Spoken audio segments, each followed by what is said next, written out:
অভিশাপ দিয়েছিলেন সেই অহল্যাকে, বলেছিলেন পাষাণ হয়ে যাও। আবার বলেছিলেন ত্রেতা যুগে ভগবান শ্রী বিষ্ণু রামরূপ পরিগ্রহ করবেন, রামের চরণ স্পর্শে তুমি মুক্তি লাভ করবে, তুমি মুক্ত হবে। তাই রামচন্দ্র করেছিলেন একটি পাপীর উদ্ধার। কিন্তু রাম নাম করছে অগণন অসংখ্য পাপী তাপীর উদ্ধার। তার মহাজন কি বললেন? আর কত সুধা আছে নামে করে সারা জায়গায় সারা প্রাণে।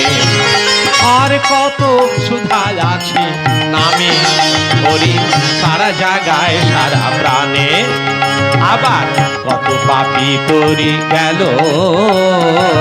রাম নাম শুনে কানে। আবার রাম নাম সারে করিয়া